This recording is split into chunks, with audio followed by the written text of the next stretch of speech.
Hey, just some quick context to what you're about to watch.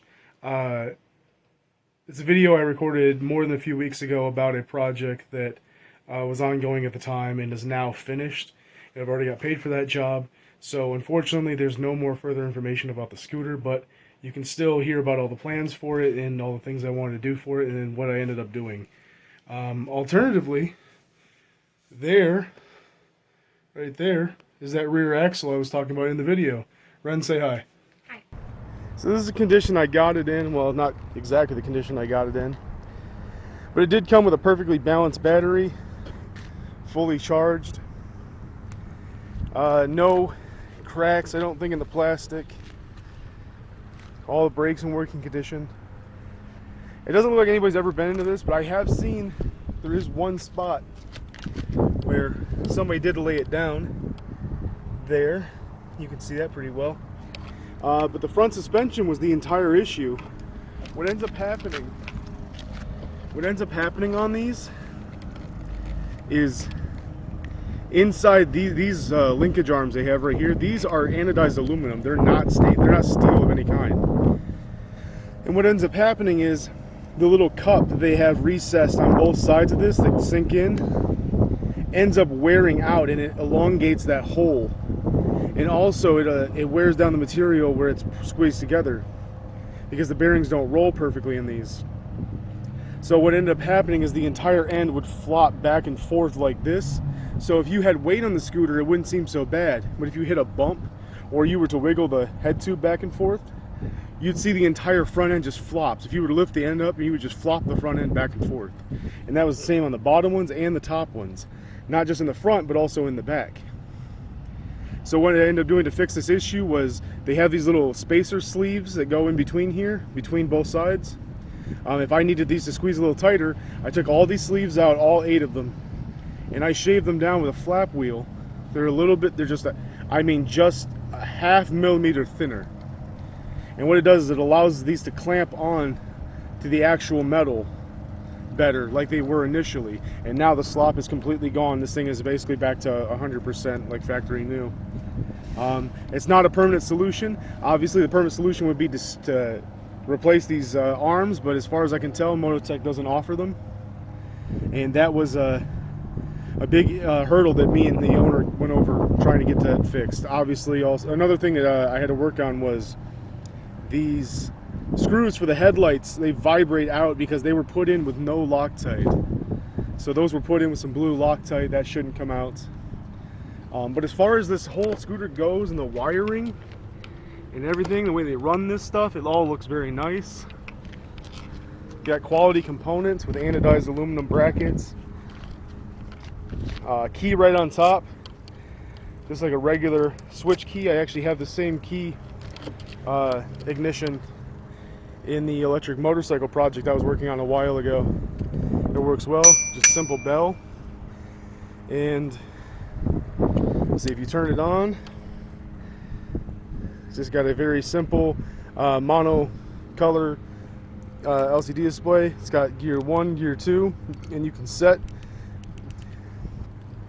your P settings for gear 1 and gear 2.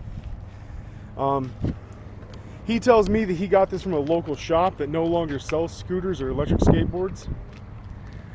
But as of a couple of years, they used to, and this used to belong to the owner of that company over in Elkhart, Indiana. It's a few towns over.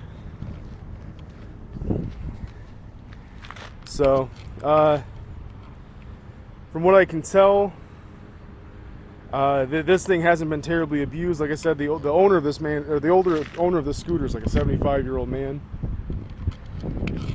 And this is going to be our platform in which we build on.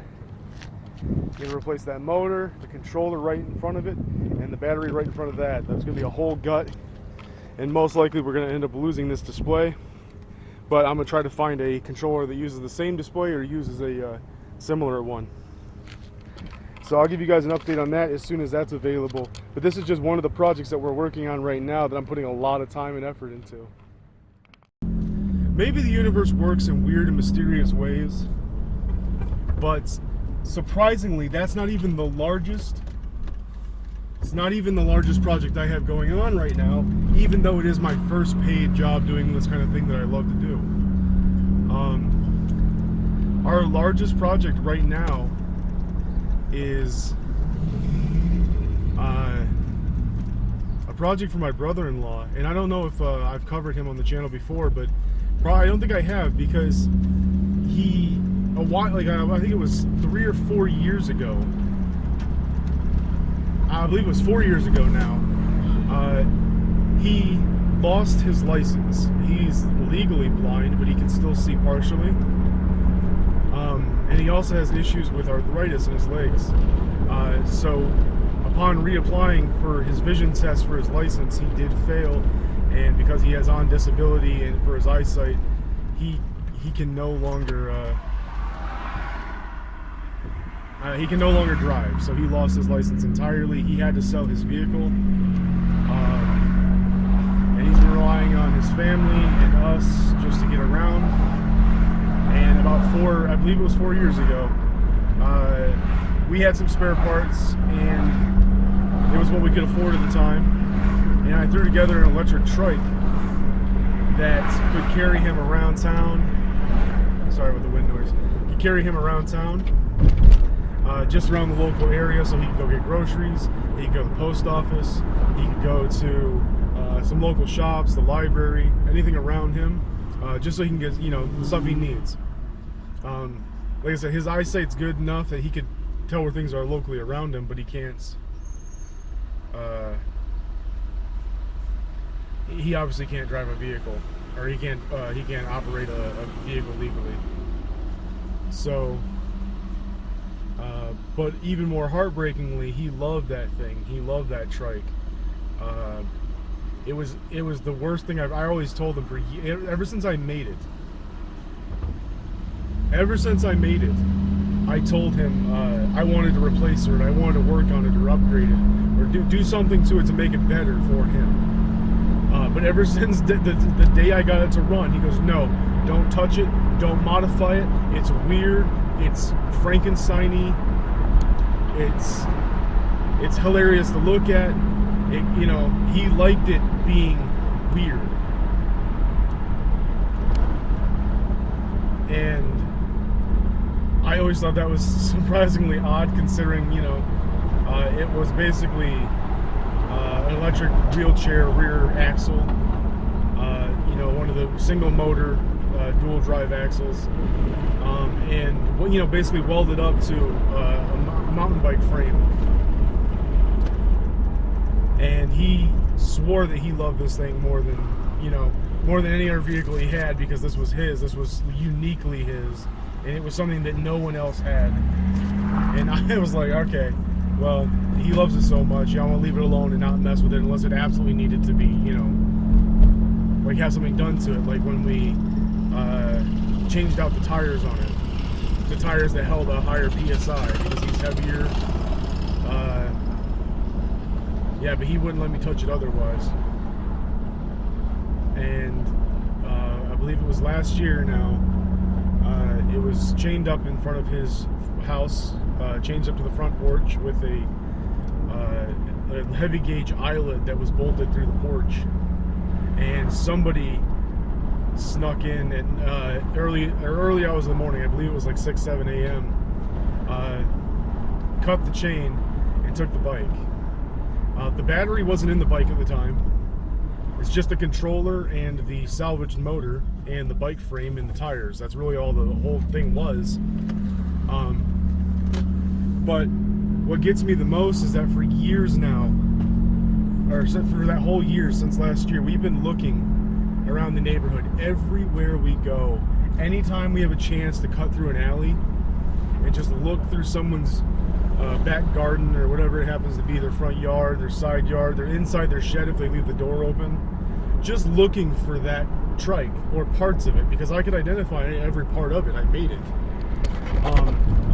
It just infuriates us that somebody would stoop so low as to steal from a disabled guy. And sorry, I'm fiction. It shocks us that somebody would dare steal from somebody disabled. and then, you know, for whatever purpose. And I mean, realistically, it's a electric bike, yes, but it's made out of scrap. It's made out of things that you could find, like, at the junkyard. You could have made, like, somebody could have made this bike out of parts they found at the junkyard, and they bought the parts from the junkyard for no less than $50. Like, it blows my mind that this is, like, something we have to deal with in our area. But ever since then, we have notified everybody in the neighborhood. There's a police report for this trike. I have all the parts.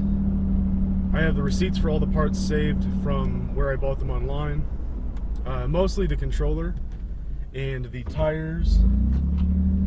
Mostly because those will be the most identifying factors, since nobody's going to carry the oddly specific BMX tires. Even though they are a name brand, they are an older model of that name brand that's not really produced as much anymore.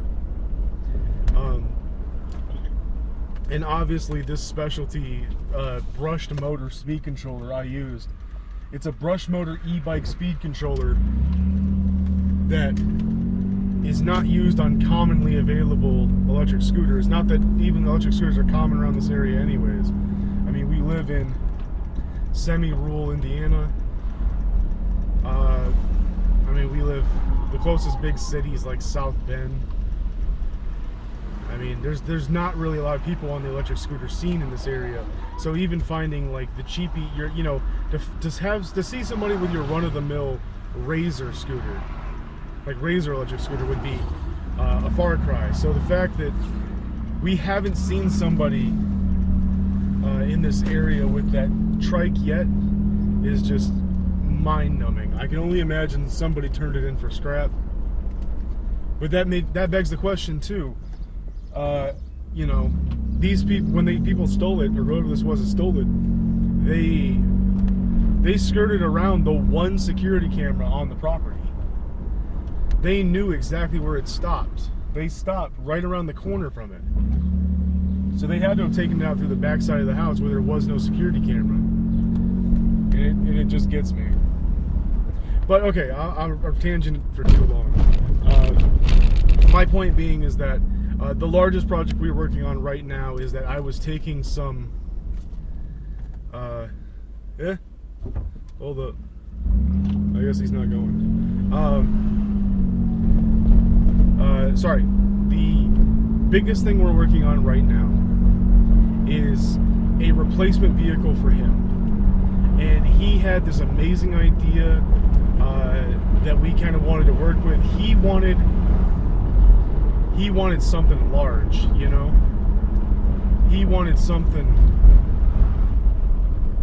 Oh, I got road construction, okay. He wanted something large. He wanted something with at least 4 wheels so that he doesn't feel unlevel around this area in the wintertime, where we have a lot of ice and a lot of road closure sometimes because of how the weather gets around here. We're prone for blizzards, we're prone for flooding. In the summer it gets extremely hot. And we have a lot of snow accumulation in the winter some years. And he just wants to have something that he can treat as if a vehicle, but is completely legal to ride in the road. Unfortunately, that does kind of press some issues. If it was... We're basically at a loss where we found out there's a lot of loopholes, there's a lot of gray area, and we might have to kind of stray into that to get him into something that will protect his autonomy and having the ability to go just buy groceries or just go pick up, you know, what he needs from the store, or from the library, or what he needs to do. Because he was a student for years. I mean, he goes to the library still every other day approximately. So I mean, but the project we're working on is just some kind of vehicle that's going to it's going to be what he needs to get around. And what we decided to go with, what we think is the best option, is his right to transportation is, you know, not all encompassing, but it is it is covered under the Americans with Disability Act, and he is legally disabled.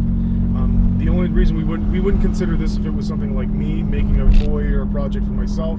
I can get around just fine. He cannot, both because of his legs and because of his sight.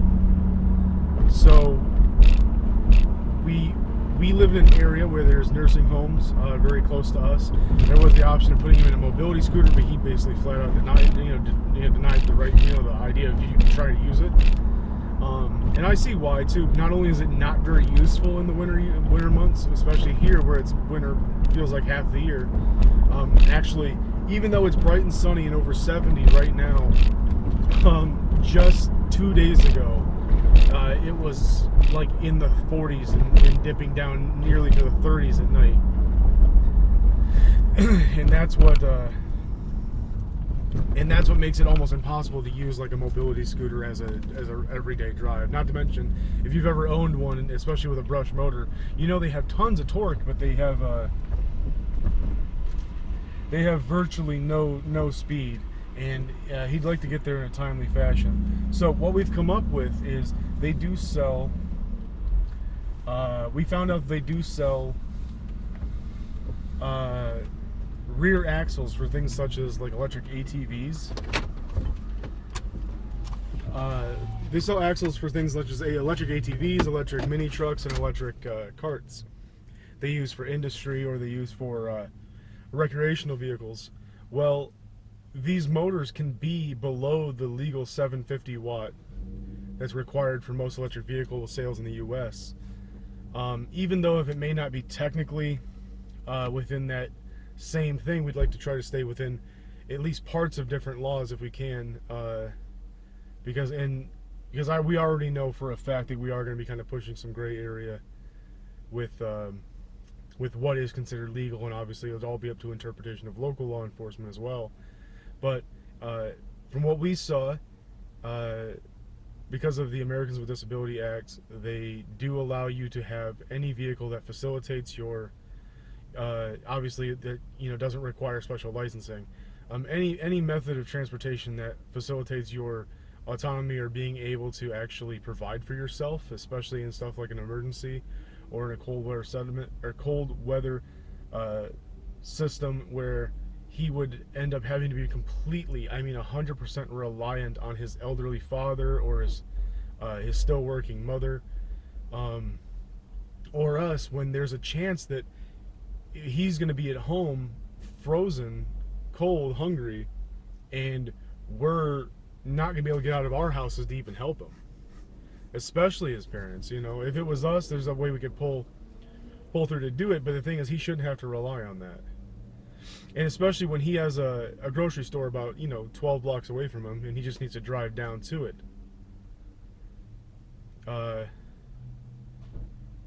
It's less than a mile away, but he should be able to get to it.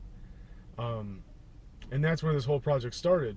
Well, upon covering all this and looking over as many laws as we could regarding the ADA, restrictions on what you can and cannot use as a mobility vehicle. Obviously they do outline things such as like golf carts and all that if it's absolutely necessary, but I also know that there's a lot of restrictions in local law and county law regarding that, not to mention state law depending on what it is. But as far as I can tell, there is no law that prevents the use of a very low footprint, electric vehicle that has at least 3 wheels, if it's being operated by somebody who is legally disabled at a low speed and is obviously low power. So what we've come up with is we're going to do we found they do sell these axles that I was telling you about, and they have different motor sizes. Well, one of the motor sizes is 500 watt. We figured that's so far below 750. It's only 2/3 of power. That would be the best option for what he wants to do. It's a single person. It's got high torque. The top speed is still below 20, which is basically the standard for almost every type of electric vehicle. They have laws for, as long as it's below 20. It'd be like the same. Would they pull over a mobility scooter? Would they pull over a kid on a Razor scooter. No, all those vehicles are still below 750 watts, and they're all still below 20 miles an hour. Regardless of how, I mean, these tires are a little bit larger, a little bit knobbier. They are balloon tires, kind of something similar to what you'd find on a kid's ATV. And we're really excited to try to get one of those. And while we were in the process of shopping around trying to find the best deal on one of these and try to save up money for it, I ended up having a discussion with my boss at the store I work for, and God bless him, man, he volunteered to buy it outright. Now keep in mind, this axle motor assembly that he bought for him was over $500. And he was just like, yeah, no, it's for him. It's for, it's for a guy I know. It's for a guy that I know he has disabilities, and I know he needs help. Just go ahead and take it. I'll give you the money and you can buy it. And, man, that just freaking, it threw me for a loop, man. I never expected that. So we already, with his very, very generous contribution, we're already over $500 into this. But we did save the money. The money that we saved did turn around and go towards steel that we could use for the frame. We're going to build a pretty simple frame, very simple front steering. It will be four-wheel drive, or not four-wheel drive, it will be four wheels, a four-wheel vehicle, two-wheel drive, 500-watt motor. We already have, I already donated the controller, that one of the controllers I had that was large enough to actually run the motor correctly. And what was it now? And we it is brushless, so it does have a higher efficiency than buying the little electric wheelchairs and all that. Unfortunately, it does require some modification to hook up just some suspension, just so it has some basic suspension that can be used in the wintertime or over rough road, especially considering this is Indiana. We only have the the two seasons. We've got winter and road construction. So but yeah, I'll get a chance to show you guys that axle soon. Maybe I'll do it tonight when I get a chance to, or maybe I'll bring Mike on and I'll have him talk about how excited he is about this project. But yeah, it's definitely one of the more expensive. It's definitely the most expensive electric vehicle project I've ever worked on. And I mean, I already basically know where I'm going with it. I'm just really, really excited to see what's going to come of all of the things people have put into it. Hello. It's one of my customers from the store. Yeah, I'm really excited to see what comes of it. That project is going to be, it's one of those things it's been taking me a little bit longer, because every time I settle on something, I always think to myself, well, we could do this and that's a lot better. But now that we have the steel and we've got a framework, a basically idea for the framework, we're going to end up doing that, and that will probably be the last we say on it until it's it's finished. Alright, I'm sorry to ramble on. I know it's been so long of listening to me just talk. I'm so sorry. But I'm so excited to get on doing all these new projects, man. All the stuff I never thought I'd be doing. And there's so many things I mean, I know I have been good on keeping up with all the videos and stuff, but it's mostly because I get wrapped up in doing all the little stuff like as it comes in, and I get really excited. I mean, I have new skateboards that I built, and I have other scooters I've worked on. I've got so much stuff. But maybe I'll cover those in like a quick overview sometime. We'll kind of look at some of the stuff I do have and stuff I've been working on, and yeah. I don't really enjoy doing the update videos because there's not really any content to it. It's just showing you what I have, and it's always like, hey, look what I have, and look where we're gonna go forward, and then it turns into well, he did it all off camera, so All right. Sorry to bug you guys. Thank you for watching. Please look forward to more projects the way I am, so that we could all kind of enjoy this kind of stuff together. It's going to be insane, the cool stuff we're going to build. I can't wait to just get, like, you know, get the scooter out, get the electric car made.